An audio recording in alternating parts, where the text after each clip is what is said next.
Os dogmas católicos. Dogmas sobre as últimas coisas. Escatologia. Primeiro dogma: a morte e sua origem. A morte, na atual ordem de salvação, é consequência primitiva do pecado. O Concílio de Trento, sob o Papa Paulo III, ensina: se alguém não confessa que o primeiro homem, Adão, ao transgredir o mandamento de Deus no paraíso, perdeu imediatamente a santidade e justiça em que havia sido constituído e incorreu por ofensa, na morte com que Deus antes havia amenizado, que toda a pessoa de Adão foi mudada para pior, seja excomungado. Ainda que o homem seja mortal por natureza, já que seu ser é composto de partes distintas, por revelação, sabemos que Deus dotou o homem, no paraíso, do dom pré-natural da imortalidade do corpo, mas, por castigo, ao quebrar a ordem divina, ficou condenado a morrer. Provas nas Sagradas Escrituras. Adão havia sido ameaçado: o dia que comeres daquele fruto, morrerás. Gênesis capítulo 2, versículo 17. Por um homem entrou o pecado no mundo, e pelo pecado a morte. Romanos capítulo 5, versículo 12. Segundo dogma: o céu. As almas dos justos que no instante da morte se acham livres de toda culpa e pena de pecado, entram no céu. O Papa Benedito XII, pela Constituição Benedictus Deus, de 29 de janeiro de 1336, proclama: por essa Constituição, que há de valer para sempre e por toda a autoridade apostólica, definimos que, segundo a ordenação de Deus, as almas completamente purificadas entram no céu e contemplam imediatamente a essência divina, vendo face a face, pois a referida divina essência lhes é manifestada imediata e abertamente, de maneira clara e sem véus, e as almas, em virtude dessa visão e esse gozo, são verdadeiramente ditosas e terão vida eterna e eterno descanso. Também o símbolo apostólico declara: creio na vida eterna. Provas nas Sagradas Escrituras. Jesus representa a felicidade do céu sob a imagem de um banquete de bodas.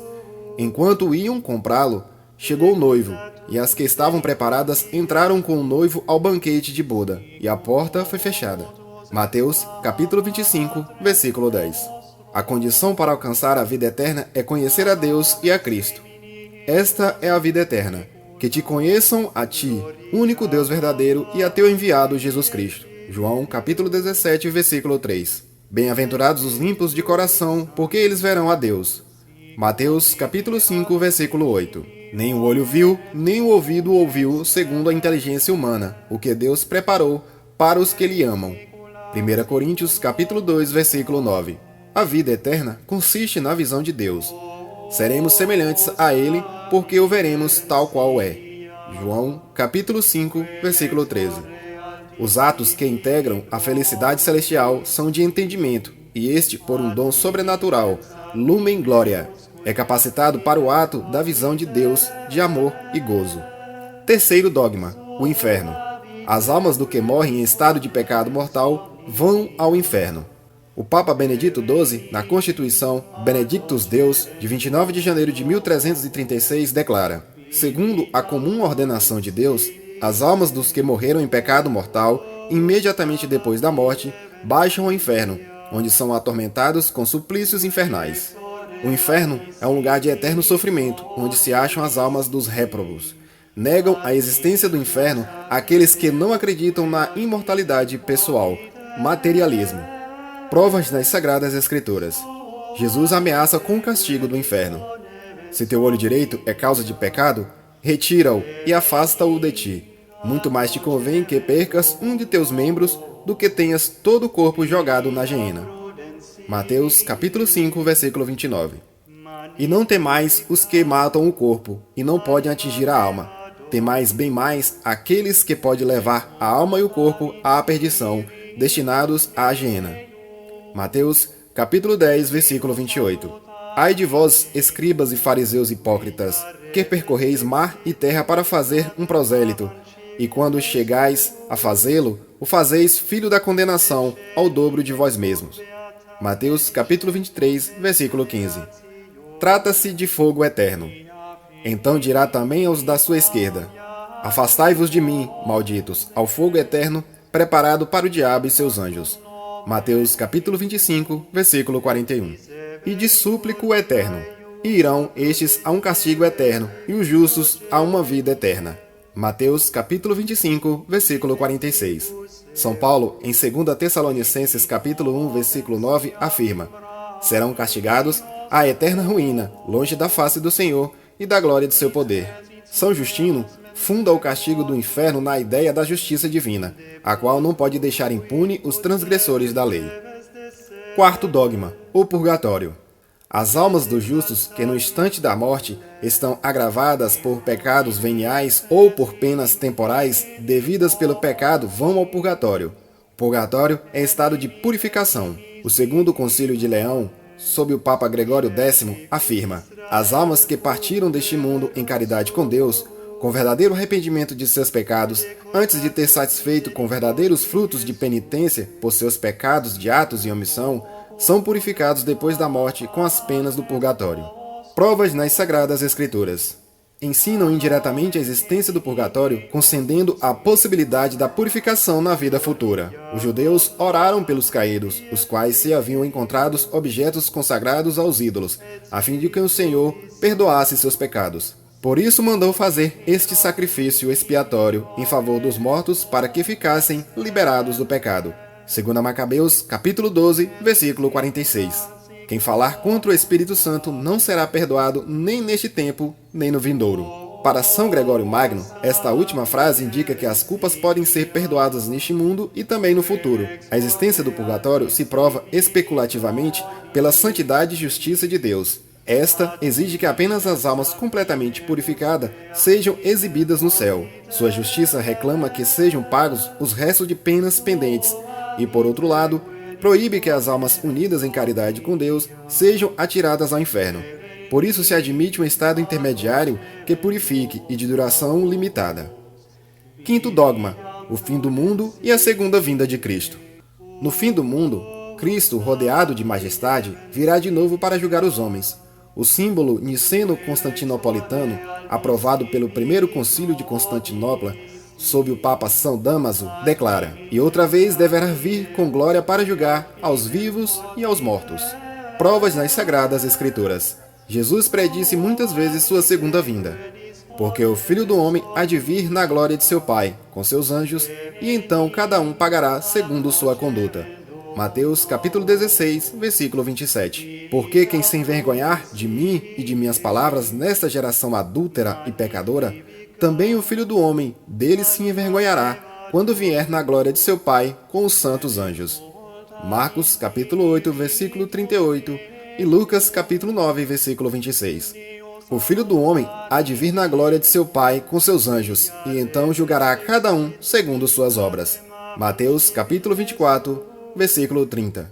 A finalidade da segunda vinda será ressuscitar os mortos e dar a cada um o que merece.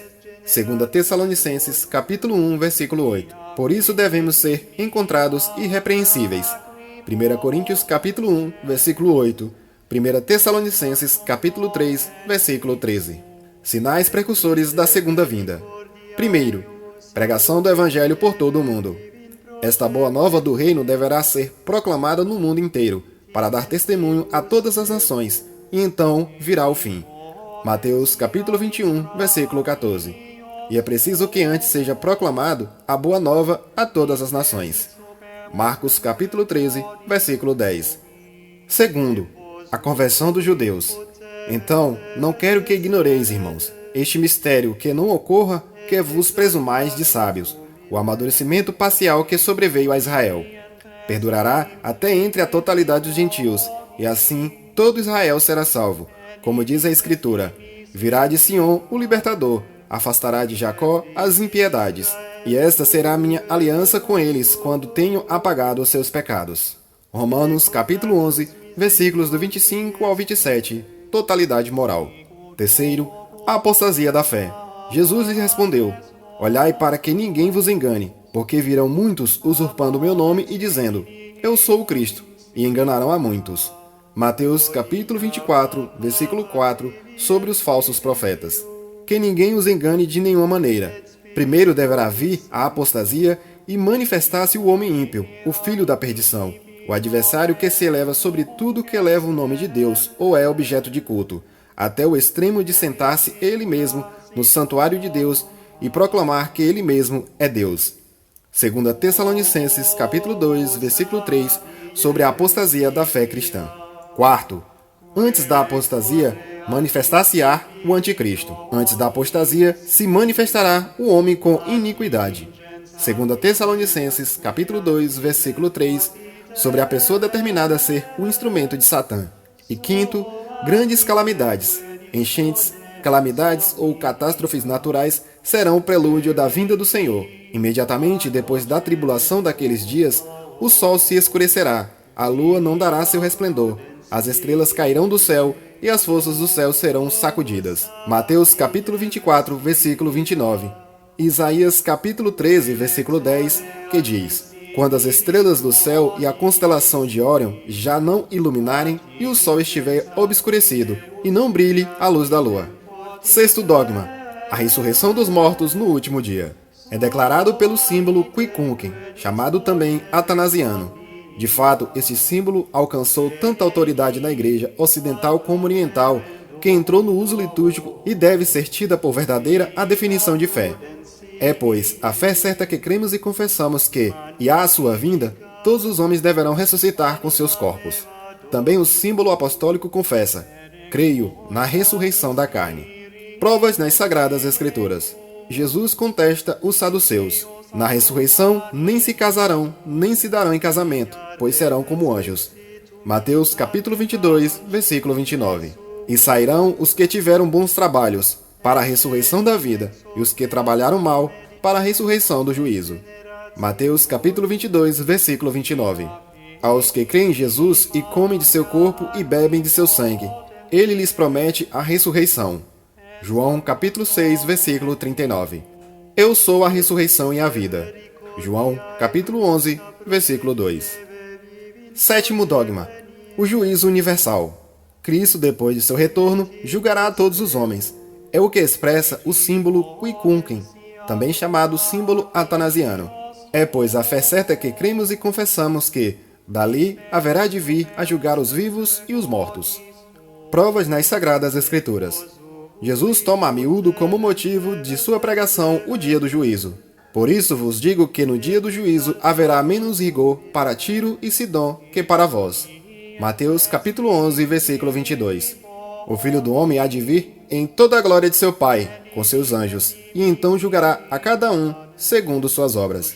Mateus capítulo 16, versículo 27. Jesus Cristo foi instituído por Deus como juiz dos vivos e dos mortos. Atos capítulo 10, versículo 42. Uma primeira distinção entre juízo universal e juízo particular encontra-se no credo de Clemente IV e de Bento XII. Desde o século XV, nada mais foi acrescentado ao dogma do juízo universal nas declarações do magistério. Quando fazemos a interligação das declarações sobre o juízo final com as outras sobre a ressurreição dos mortos e a plenificação do mundo em Deus, podemos mencionar as seguintes declarações: Credo do Concílio de Constantinopla, de 381, Credo de Atanásio, entre os séculos IV e VI, 11ª Conferência Eclesial de Toledo, de 675, Quarto Concílio de Latrão, em Roma, em 1215, Credo do Imperador Bizantino Miguel VIII, em 1274, Constituição Benedictus Deus, do Papa Bento XII, de 29 de janeiro de 1336, Encíclica Mirae Caritates, do Papa Leão XIII, de 28 de maio de 1902, Constituição Apostólica Munificentíssimos Deus, do Papa Pio XII, de 1º de novembro de 1950, Concílio Vaticano II, Constituição Dogmática Lumen Gentium, número 48, de 21 de novembro de 1964, e Constituição Pastoral Gaudium et Expert, número 39 e número 45. Quanto às declarações sobre o juízo universal, a ressurreição dos mortos e a parousia, é totalmente válido aquilo que, já em 1925, está escrito no Dicionário de Teologia Católica. A Igreja é tão firme sobre a existência do juízo universal e da parousia, quanto é discreta sobre a modalidade de sua realização. Louvado seja nosso Senhor Jesus Cristo, para sempre seja louvado sua Mãe Maria Santíssima. Em nome do Pai, do Filho e do Espírito Santo. Amém. Prudentiae, magnificat anima mea Dominum